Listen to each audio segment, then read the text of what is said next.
¿Cuál es el secreto detrás de las temporalidades? ¿Cómo realmente entender el comportamiento del precio en cada uno de los fractales nos va a ayudar a analizar de una mejor forma? Muy bien, en este video te lo voy a explicar. Y es que lo primero que nosotros tenemos que entender es que una temporalidad o un fractal me va a definir el recorrido del precio en ese periodo de tiempo. Ejemplo, si yo estoy hablando de una temporalidad diaria, me va a dar cuenta que el precio ha recorrido esta porción de precio.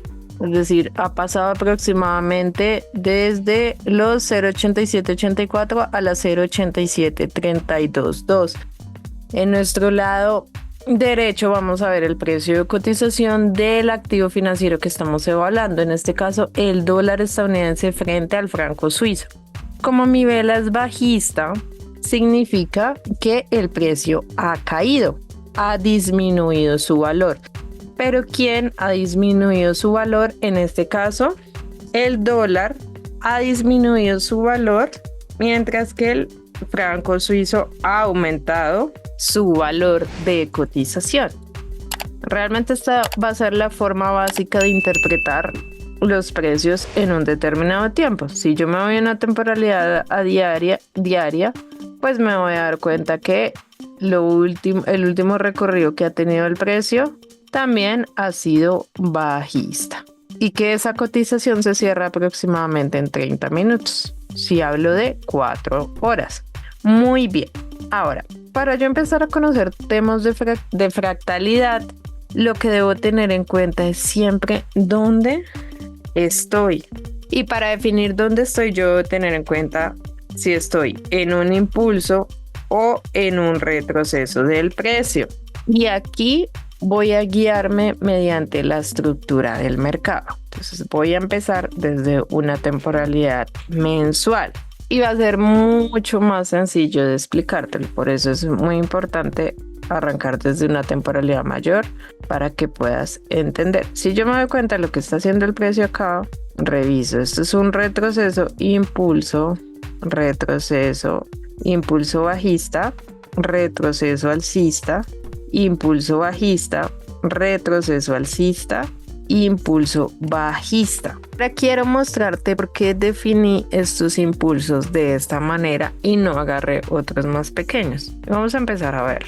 Y es que cuando yo selecciono este mínimo, me doy cuenta que el siguiente mínimo sí fue más bajo que el anterior, pues sí lo rompió. Entonces valido este como mi punto estructural. Quiere decir que el precio puede venir a retroceder incluso más arriba.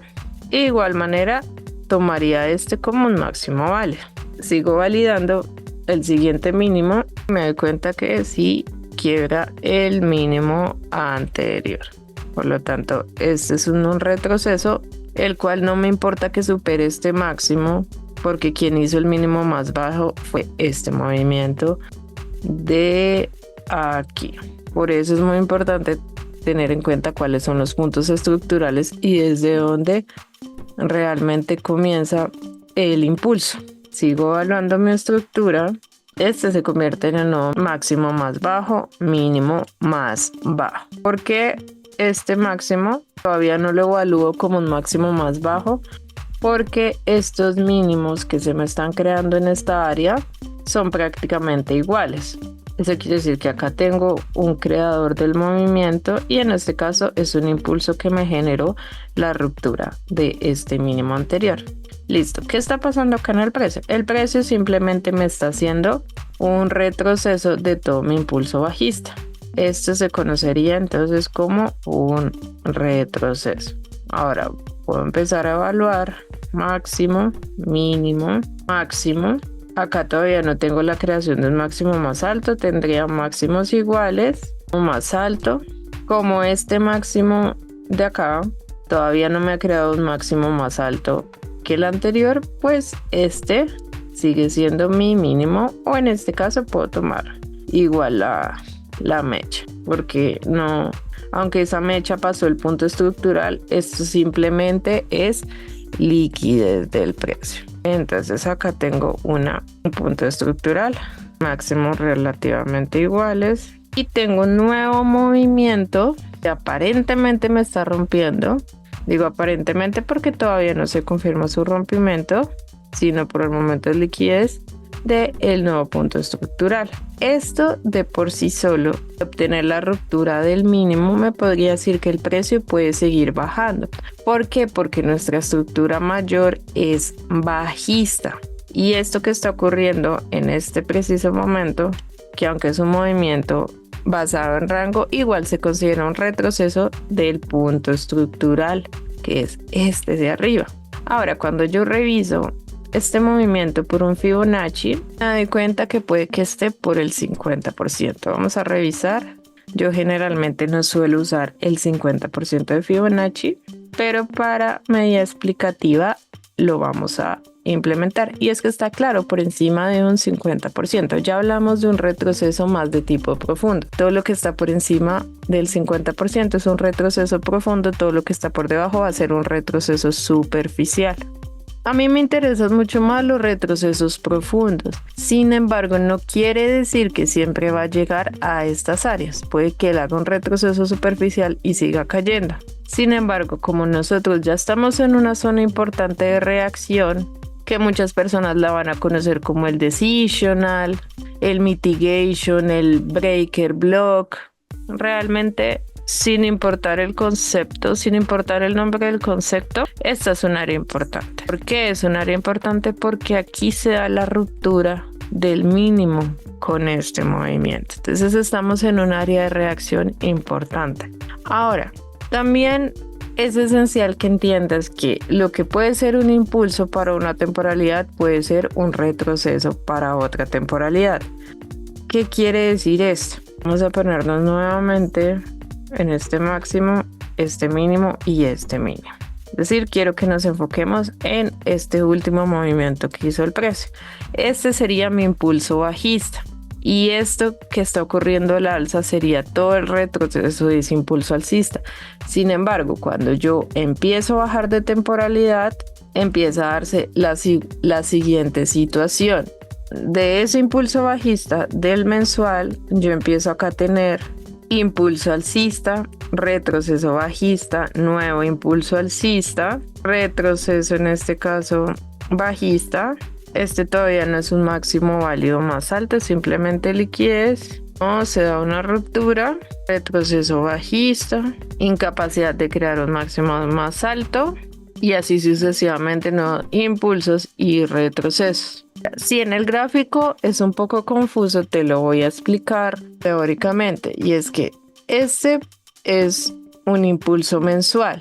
Cuando yo bajo de temporalidad, ese impulso mensual se va a ver visto por, si es alcista en mensual, puedo tener impulsos alcistas, retrocesos bajistas, impulsos alcistas, retrocesos bajistas, impulsos alcistas, retrocesos bajistas, impulsos alcistas.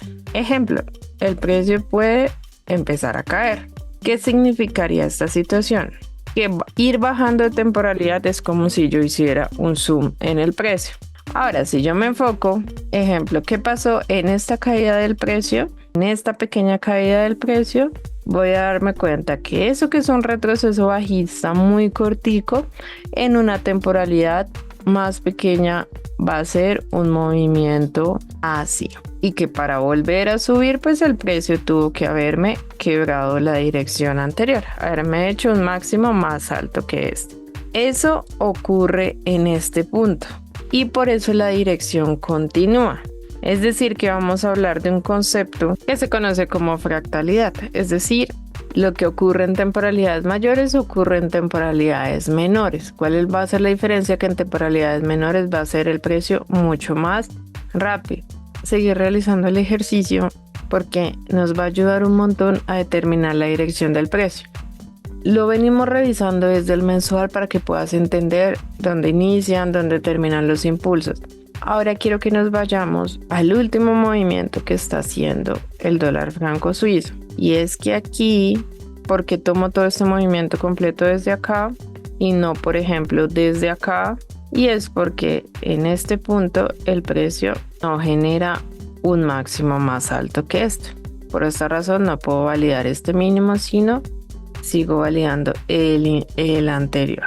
donde se crea todo el movimiento. Ahora, cuando yo reviso ese mínimo, me doy cuenta que el precio quiebra toda la estructura con este movimiento.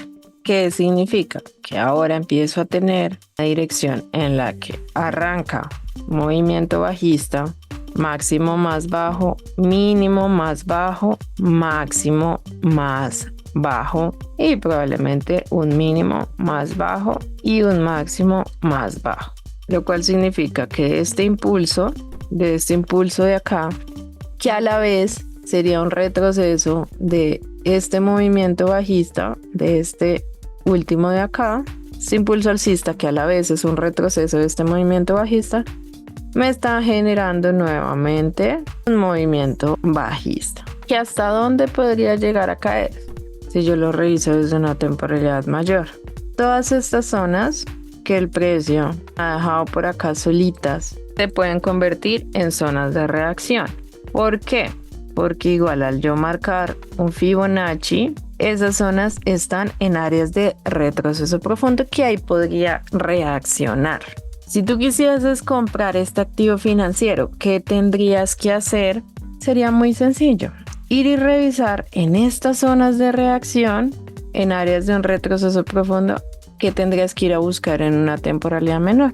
Muy sencillo. Si el precio viene de una estructura bajista, deberías ir y buscar un cambio de dirección. ¿De qué temporalidad? Muy bien, esos cambios de dirección pueden darse en temporalidades desde 1 hora, 15 minutos, 5 minutos, 1 minuto. Obviamente van a ser mucho más confiables si se dan en una temporalidad de 15 minutos hacia arriba. ¿Y dónde puedes pensar en entrar? Tenemos dos áreas muy importantes que sería la del breaker o la del creador del movimiento, que siempre procura que estén en zonas por debajo del 50% de un Fibonacci. Van a ser mucho más confiables. No olvides unirte a nuestro grupo de WhatsApp para asistir a todas nuestras clases en vivo y nuestros análisis de mercado. Si quieres que analicemos tu activo financiero, puedes unirte también a miembros del canal. Un abrazo y nos vemos en el próximo video.